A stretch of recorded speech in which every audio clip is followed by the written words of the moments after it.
Is a hybrid teaching environment, online and in the classroom, the key to encouraging more students to learn Arabic? That's one of the things we'll be discussing in this episode of All Things Arabic with me, your host, Ustaza Karoni. Welcome to the latest episode where we're finding out how Scotland approaches language learning. In Scotland, there's a strong emphasis on providing a range of options to students to promote accessibility in language learning. So where does Arabic fit into that?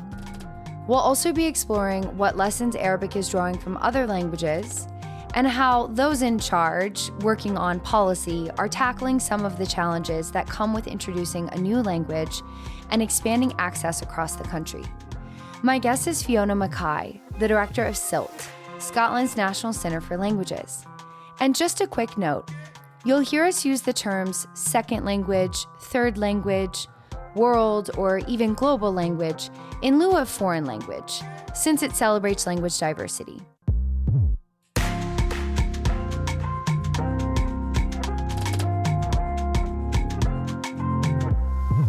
Welcome, Fhiona. We're so excited to have you here with us today on the All Things Arabic podcast. Thank you very much for inviting me, Caroline. I'm delighted to be here, and I'm delighted and honoured to have been invited to speak. We're so excited to hear a little bit more about your journey teaching languages and working in the language world now at SCILT, Scotland's National Centre for Languages, as the director, and to hear everything that Scotland is doing in their education system to really promote Arabic as a world language and promote the learning and teaching of all languages as really an ideal that we should have in our society. Yeah, and you're right, it is an ideal. It's not just an ideal, it's an entitlement. You know, children and young people across the world are learning languages. For the main part, they're learning English. I mean, I would be a fool if I said that the world doesn't speak English. Right. But, but when they're learning English, they're also developing all the intercultural competencies that go along with learning a language, any language, and all the impact on mother tongue literacies as well that come with learning an additional language. So, we just want our children and young people to have the same set of skills that their counterparts across the world have got. Absolutely. Absolutely. Working towards that path for multiliteracy and multiculturalism and diversity and being connected across the world. I could not agree more. So as we're thinking about this path for Arabic becoming a more commonly taught global language alongside of French, Mandarin, Spanish, all of these other more commonly taught languages across the world, what lessons do you think Arabic can learn from the journeys of other languages? And I'll ask you specifically about Scotland, in your position as director at SCILT, how have you seen other languages really professionalize, standardize, and expand to rise to the stage of being taught commonly in schools as a world language? Well, it's a really complex thing to do, to introduce a new language to the curriculum. It's not easy because you have this chicken and egg situation. Do you have the teachers first or the qualifications first with no one to teach them? And in Scotland, we have a different context as well, because all our teachers have to be registered with the General Teaching Council. So you have to make sure that their teacher education is in place and that people can have a teaching qualification in the language that they're teaching. So it is very complex and it's not easy to achieve. However, over the last 14 years, we've introduced Mandarin and had some really good results with that. Mandarin is the only language in our senior phase. That's the part post compulsory education where young people choose the languages or choose the subjects that they want to study to qualification level. We're seeing that Mandarin is consistently growing, which is really the opposite of other languages, because unfortunately we are seeing a decline, probably caused by the pandemic, we reckon, in uptake in some of the other languages. So I think there's things that we can learn from the Mandarin experience. But for me, I think the most important thing we can do is get good teachers, get them properly supported with good professional learning. Absolutely. And encourage them to see themselves not as teachers of Arabic, not even just as teachers of languages, but first and foremost as teachers of children and young people. I love that. That's incredible. Really starting from that human base, that humanistic perspective. That real child-centered Yes, approach. absolutely. Why So, do we want to teach languages? Why is it important that young children and young people have this entitlement to languages, and getting teachers to understand that? Because quite often you find when people are advocating for just one language, it can set up a horrible kind of competitiveness. yeah. And we don't want that. We want our learners to be able to choose from a wide range of languages, not because one's better than the other. Right. But because it's important to be multilingual and it's It's an important to be exciting, multilingual, and because it's important to learn a language, any language. And I think that approach, if you have a really child-centered approach, a learner-centered approach, it's like a moral compass for you. And right. you understand then what you're teaching and why you're teaching it. Absolutely. That sounds amazing. So, can you explain to us a little bit more how teaching and learning a world language in Scotland works? How is your system set up? I've read a little bit about, your language system and been honestly in awe and really hopeful. Oh, wow. Can we over here on the other side of the ocean develop such a rich and multilingual curricula and really honestly mandate for students to dive into language learning at such a young age? Well, our policy is that all children start learning an additional language. We don't use the word foreign for lots of good reasons. One, we Okay. have Indigenous languages in Scotland, like Scots and Gaelic, but also you can be an Arabic speaker and not be foreign. Yes. You can be, you can be a Scot who speaks Arabic, a Scot who speaks Arabic at home. It's not a foreign language, or French or German for that matter. So we don't tend to use the word foreign for inclusion reasons, really. Mhm. So a child starts to learn an additional language from their home language from primary one, which is the start of primary education, about aged 5. Right. And that language should go all the way through into secondary school. There should be transition of that same language all the way to the end of third year in secondary school, which is about aged 15. And there should be a second additional language, the L3, which should be introduced no later than about age 9. Now, that can be introduced in all sorts of different ways. It doesn't have to be a full course. It can be an interdisciplinary experience, for Right. example. It can be very culturally, and we would encourage it to be very culturally rich. And the purpose of that L3 is to create a love of languages, and is to ensure that there's language diversity, that it's not all just locked down to French, Spanish. Right. Just European languages or languages Exactly. that are really Exactly. close to, Scotland geographically, for instance. Absolutely. And that's where we started off with Mandarin there. And Okay. Mandarin is now growing. And now we're doing the same with Arabic. That's really where Arabic's sitting. At the moment, it's not the main language. In most cases, it will not be the only language a child or a young person is learning. It's that additional one that comes in to give linguistic diversity, richness, and excitement. And what could be more exciting than studying a language with such a rich so many rich cultures around it? Absolutely. One that you can hear spoken in the streets and in the shops in your communities, Yes. and also that has a different script that looks so different. Hmm. I Hmm. mean, there's something Absolutely. really motivating about that. So it sounds like, Fiona, that you all have just created such a fertile ground for learning languages. You have really instilled it into the ideals of the Scottish education system. How do you think creating this fertile ground, this very professional and global educational setting, supporting your teachers, how do you think that will support the growth of teaching and learning Arabic as a language in Scotland? Because I think it demystifies language learning.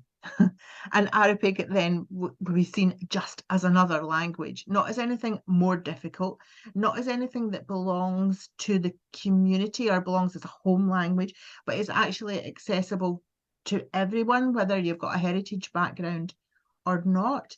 Okay. So that's really what we are trying to do with our Arabic program, is demystify the language, and by association, demystify the people and the cultures Right. that go along with it.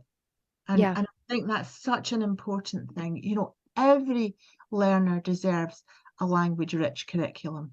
Hmm. Hmm. Absolutely. And I think that that demystification of another culture that might be more geographically far from you, or it might be a community of Arabic speakers that have connection to that culture living in Scotland. It just creates more of an opportunity to connect, to listen, Yeah. to find common points, to see each other's humanity. And it Yeah. really, finds value for everyone's languages and everyone's cultures. So, No, Caroline, that's the most important thing about language learning, I think. yes, That it allows us, there's nothing wrong with being different. It's great that people are different. We don't want to create one homogenous world where everyone is the same. It's wonderful that people are different from each other and do things differently and say things differently and experience the absolutely. world differently. But let's Yep. not see those differences as threats.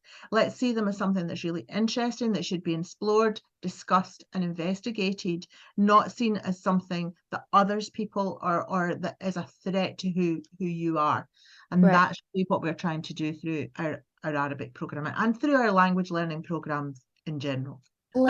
Fiona, let me circle back. Let me touch back on Mandarin again, because I know you mentioned, Arabic and Mandarin, they're similar category, well, by US State Department standards, but I also think within the Mhm. Common European Framework, they're viewed around the same level of amount of hours that one needs to become proficient or intermediate level in the language. They both have a different script.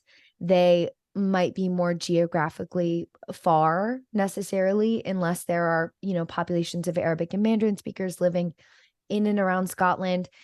How has the Mandarin language community of teachers been able to sell Mandarin as a language, been able to train their teachers, been able to maybe find really quality classroom resources and textbooks, been able to even create that community of Mandarin language teachers? And how do you think Arabic can start to do the same? Or Yeah, has Arabic begun that journey already in Scotland? I think it has begun that journey. It's small still. Of course, it's small, but I think we've begun that. That's why we have a National Centre for Languages. Our job is to facilitate networking, collaboration, professional learning. Our job is to support teachers, to show them how to turn research and theory and policy into practice in the classroom that has an impact on the learner. That's our role. So, I think that we are really important as an agency in supporting teachers to do that. One of the mistakes I think that was made with Mandarin was somehow seeing Mandarin as different Mm, and not fully embracing it as just a language that is okay. part of the suite of languages. And as a result, the Mandarin teachers can often be just one teacher in a school. And it can often just be one school in a local authority that offers Mandarin. So the teacher, what can it end up is that the teacher ends up isolated. And really, all research tells us that teachers create more effective change when they're working in communities of practice. Brought them together as in communities of practice for Mandarin teachers, but also tried to plug them into the wider language teaching community, because there's Okay. loads we can learn from each other.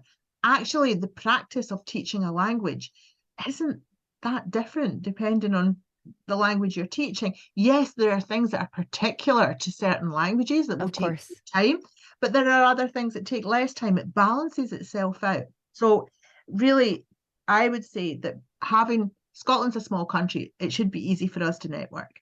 It's not always, it's not always, there are only 5.5 million people living here. But it's not always the case. So Okay. I think that's something that the National Centre for Languages has done well to get that integrated network of teachers. Can you kind of talk us through step by step how you have begun to build Arabic, in a way that will keep those communities of practice connected, Yeah. between the teachers, between all language teachers, between the teachers and the community, so that they avoid, that unfortunate fate of becoming that one isolated Arabic teacher in a Well, community? we've already started making inroads with this because we wanted to learn from our own mistakes. Arabic, as I said, is still small in Scotland. Scotland has a unique geography in terms of many of our schools are very small because they're in rural and remote areas, in mountains, in valleys, on islands. and schools that are outside the main conurbations of the central belt, Yes. where the majority of people live. So that means, though, that our education system has twin pillars, which is excellence and equity. So that means Wonderful. everything that we offer, I have to be equitable. We have to Mm. be able to give learners who are living in Ballachulish or, or the Shetland Islands, for example, which Mhm. is closer to Norway than it is to Glasgow, we have to be able to give them the same kind of experience as we would give to a learner who's in Edinburgh or Glasgow or Dundee or Aberdeen, the main Right. cities. So how are you doing that? How So are we're you making that equitable experience yeah, possible? so we're doing it because we're teaching online. And so our teachers are not in person in the classrooms. In fact, none of our teachers are from Scotland. They're all sitting in other parts of the UK, and Wow. they teach from home digitally. However, and I think this is what's crucially important, they don't teach to an individual learner. They're Okay. teaching, they're live streaming it into a classroom, which is facilitated by the classroom teacher. Amazing. So Okay. if you're in a primary school, and you could be a primary school in the Highlands, and you could just click on your computer and your teacher is there. The classroom teacher is then facilitating the learning, putting the learners into groups, getting them to repeat what the teacher online is saying, getting them to practice. And it's Right. almost actually like the flipped classroom model. There are lots of asynchronous materials that go along with each lesson. So the classroom teacher takes those asynchronous materials, uses them for practice with the children, kind of Okay. front loads the lesson. And then when the live streamed lesson starts, the children are then showing their Arabic teacher what they can do, what they've And learned, receiving feedback. and receiving feedback. Yes. So let me ask you this question. It sounds like your classroom teachers are also becoming proficient in a way in Arabic language. Would you say that's what's Absolutely. happening? And we've got that wonderful model of the adult learning alongside the teacher, Wow. learning Setting the alongside. example. And that Setting. is an example for lifelong learning. I love that. And Fiona, that is quite literally our goal with this podcast. It's to amplify Arabic up to the stage for global language learning so that, of course, my selfish goal is for everyone to learn Arabic and be lifelong Arabic language learners. But I think at the end of the day, being a language educator and seeing the way that languages change lives, like genuinely They change do. lives and create world peace. Yeah. That's kind of my Miss America speech is, Miss Good. Robinson, what's your solution for world peace? Learn a language, Yeah. learn multiple languages. But that's incredible that they're setting that model. Let me ask you this question, because coming through, the pandemic and COVID, all of us have interacted with online teaching in different ways. How are you seeing the online teaching impact the students in their learning? How are they engaging with that? Well, I think this is the difference though. It's not completely online. Part Right. of their learning is online, part of the teaching is online, but a lot of it is self-accessed learning and also, facilitated by by their own classroom teacher. And that's whether you're in a primary school or a secondary school, it doesn't matter. Okay. So it's not just an online experience. And I think that's what makes it so different. You're still in a community, you're still learning alongside other people. It's just that for one of the lessons, the teacher is online, not in the classroom with you. And one of the things that we did, because we were really keen, we didn't want it to be an online course. There's lots of commercially available online courses. We didn't want it to be that. We wanted it to be something different. So we created loan boxes full of artifacts. So when Wow. primary school joins up to our program, we say, "Right, that's great. Come and join us." And before the series of lessons start, we send out a box that's crammed full of books, activities, games, Right. artifacts, key sets, calligraphy sets, all of these kind of things. And they go out before the lessons start so that the learners have things that they can actually experience Yeah. themselves. Touch, smell, Exactly. engage all the senses. We Exactly. we have some of those. We call them culture kits, That's and we exactly. put them together. And whenever teachers, go and travel to places, or students go and travel to places, we always encourage them to pick up just these small things, a coffee shop receipt, a train ticket, Yeah. just these little artifacts so people can actually touch and see, what the other parts of the world look like.